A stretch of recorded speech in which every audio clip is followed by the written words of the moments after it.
Hi, everyone. As I mentioned, my name is Honey Denson, and I am in education. I've been in education pretty much my whole career. I've done everything through birth through three, all the way through college. I currently teach at Middle Tennessee State University, and so I'm just kind of going to go over, especially from a teacher's perspective, what can help you get accommodations in the classroom from those early preschool years all the way through when your child is in the college setting.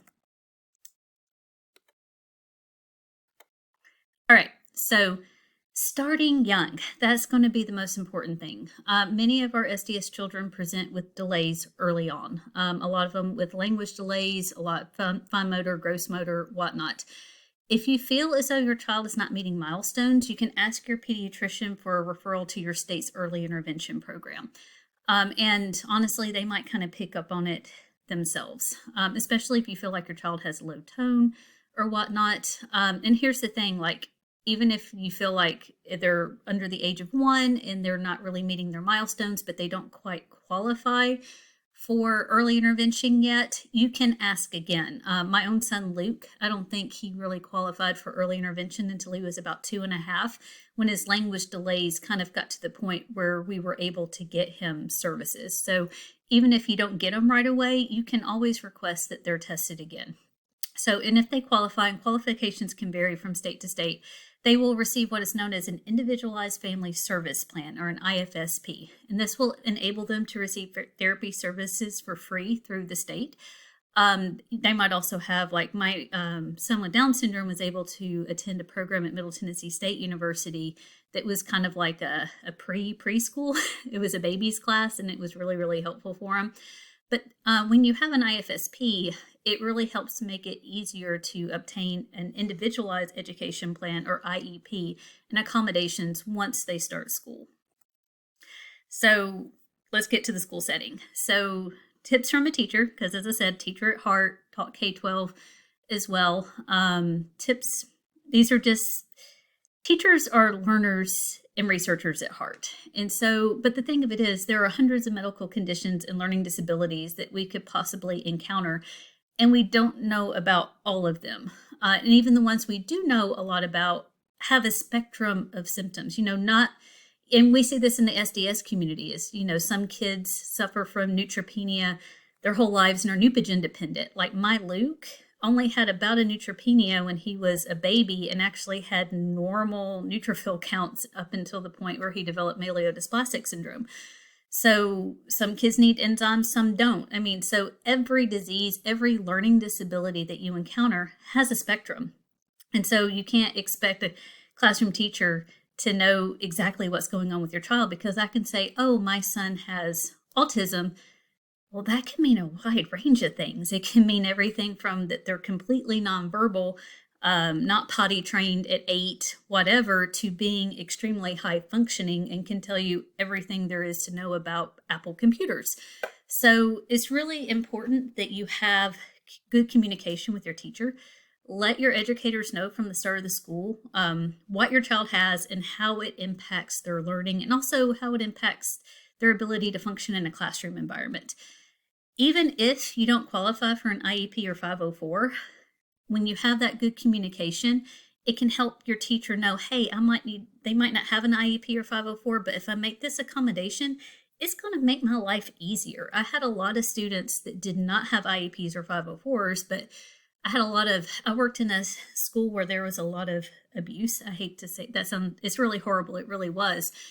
And so, like, some of these kids that had been put in state custody, they didn't have any formalized education plans, but yet the school, we would sit down with their guardians and come out with a plan and go, hey, this is what's going to make sure that you have a smooth school year. And I was more than happy to make those accommodations because, 1, it was best for the child, and 2, it was best for me to make sure that I had a well-oiled machine in my classroom with this student. So I say give, create, be, and share. So give your teacher at the beginning of the year an overview of SDS. You can print out some information, find a brochure, a booklet. SDSF has a lot of resources on this. And so I found it really, really helpful at the beginning of the year if I handed my teachers, my kids' teachers, a little book and said, this is Swatman-Diamond syndrome. And they're like, oh, this is really, really helpful for me to understand what's going on with your child. create an About Me book or worksheet. And I'm going to go over that in just a minute. But it shows who your child is, how SDS impacts their life, if they have a secondary diagnosis of ADHD, OCD, ODD, autism, whatever. You can include that right there. And they're really great for IEP meetings or just in general for your teacher to have to know what kind of accommodations they might need. Be available to answer any questions. That's extremely important. I was always an open book with my teachers, and they really, really appreciated that. And I really, as a teacher, appreciated it if I could call a parent and go, hey, I've been trying this. Is that your recommendation? It's not working. What else do you suggest? And that was always just extremely helpful when I had parents that were just more than willing to let me know and work with me to help their child succeed. Share what works for you at home. That's extremely important because sometimes what does work at home can help transition to the classroom very easily. So this is just a template of what an All About Me book is. That is a link, and I'll try to see if I can get that in the comments or something. So that way, if you do want to print this off as a printable worksheet, I just kind of like this one because it kind of encompasses everything. But when you're in these IEP meetings, and as a general ed teacher, I don't know how many times I actually got called into an IEP meeting for a student that wasn't mine. So in the IEP world, they just need a general education teacher to sign off on the IEP. And especially in elementary school, they really try to ensure that that's your child's specific teacher. But when they get into middle school and high school, just because of the timing and how many students they have, they just grab someone. I had first period plan, and my room was the closest room to the guidance office in the whole school. Every morning at 8 o'clock, it seemed like I was getting a call from guidance saying, hey, Ms. Denson, we got another IEP meeting. Do you mind coming down here so you can sign off on it? I'm like, I don't know this kid. I will never have this kid. But yet I was in the IEP meeting, and you will encounter that. And so when parents had something like this, oh my goodness, it was so helpful. Or like if your student's new to a school, if they've transitioned into middle school, high school, or you've switched elementary schools, something like this just lets the people on the IEP team know, hey, this is my kid. You can put their picture in there. What do they love? What are their strengths? And it's really, really important to emphasize what they do well. What works for me, how best to support me, what doesn't work for me, and what am I working on, and so on and so on. And so just having that sheet can go a really long way in opening up that dialogue to ensure that you're getting those accommodations that you feel like your child needs to be successful in the classroom. So these are some common accommodations that we see, especially for SDS kids. My son had a dual diagnosis of PDD and OS, which is on the autism spectrum, and ADHD. So as he moved on into elementary school, we realized he needed more time zone tests. He needed to test in a smaller environment. He needed a cool down space. So we had it written as IEP. If he gets overwhelmed, he had a spot in the school that he could go to just to cool down for 20 minutes, and then he could go back and work. And it worked out great for him. As an SDS child, you can ask for more excused absences. I remember one time they forgot. Luke had missed a lot of school because he had contracted strep throat, and it had attacked his kidneys. It had a really long scientific name that I can't remember. He missed a ton of school that year, and actually got a truancy letter, and I had to call him and say, hey, according to his IEP, he can miss more than 10 days. And so you can add stuff like that in there. I also had it in there that they had to inform me if there was illness going around the school. Hey, is there a flu outbreak? Is there a strep throat outbreak? Do you mind just calling me? They don't have to name kids. That's a violation all of itself. But if there's like 2 or 3 cases of strep, or if Luke was sitting close to someone who recently got diagnosed with an illness, could you just kind of give me a heads up? And that was really, really helpful. And they did do that. Modified assignments. They can definitely modify assignments for your student if they need to.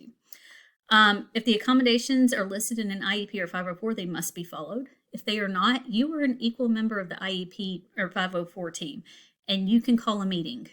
Another thing to make note of is that I find that it's really, really important that as your children get into middle school, high school, that they become members of the IEP team. And that becomes really, really important as they go to college. So that way they learn how to speak up for themselves. Because once they get into college, kind of a little ahead of myself there, sorry, they can receive accommodations in the classroom on the collegiate level. But the thing of it is, if they haven't started young, then they might not know what to ask for. So just a quick side story. My son Joshua is actually named after a friend of ours who had some severe learning disabilities. And this is just a great example of this. In his IEP, he had it that he needed to sit in the front of the classroom because he was easily distracted. He had some ADHD-like symptoms. And a teacher put him in the back. And he came home and he told his mom, he's like, Mom, they have me sitting in the back of the classroom and I'm struggling. And she said, you need to go tell your teacher that he's not following your IEP. Because as a classroom teacher, we have 100 students a day. And sometimes, we're just human. We forget. And so he went to school the next day, asked the teacher, said, hey, you remember my IEP? I need to sit up front. And they're like, oh my gosh, yes. And so they set him up front and it was perfectly fine for the rest of the school year. That also empowered him when he went off to college, and he had to be the one to get the accommodations. So most universities have an office for disabilities.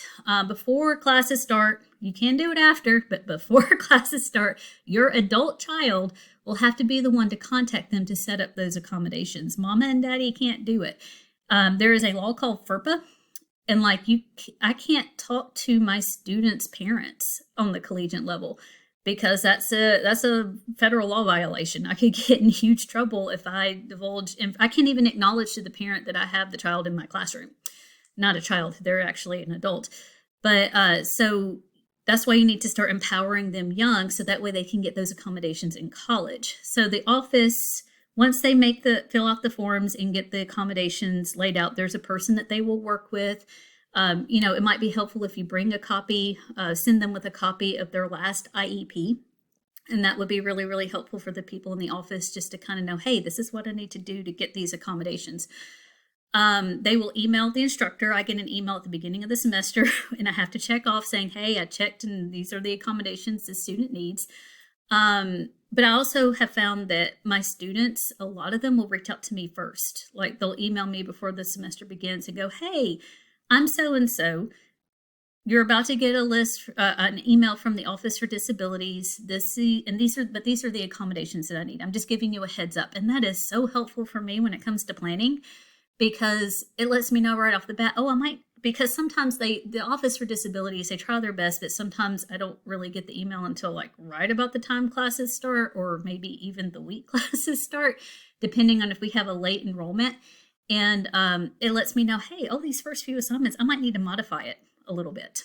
Or, I have it where due dates in our online system, but if a student in their accommodations has it listed that they're allowed 3 extra days, I can go in there and individually change that student's due date and whatnot. And so it's just helpful for me as an instructor if those students are empowered and feel comfortable enough to contact me early, so that way I can start those accommodations. I did have a student though, halfway through the semester, she for some reason didn't want to go to the Office for Disabilities, and she said she was like, Miss Denson, I have ADHD and I'm struggling. I'm like, oh my goodness, there's nothing to be ashamed of when it comes to that.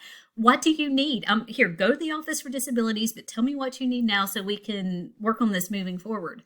And so, those accommodations are there for them, and they should take advantage of them. So, the accommodations can be very similar to the K-12. They can do more time on assignments, modified assignments, no attendance penalties, and that's going to be really big as we're coming out of COVID and colleges are starting to reenact attendance policies, and even alternate evaluations. And just so you know, just a little side note, the Americans for Disabilities Act offers protection in the workplace. So as your college or high school student starts working, they can get accommodations at work. They have to be able to perform the job. You have to provide proof of disability, and the accommodations can be negotiated, but that is something that they can get. So if you have any questions, I'm more than happy to answer them. I may or may not be on this call. I don't know. I'm pre-recording this, but Nicole and Michelle, feel free to give them my contact info. I would be happy to talk to any of you.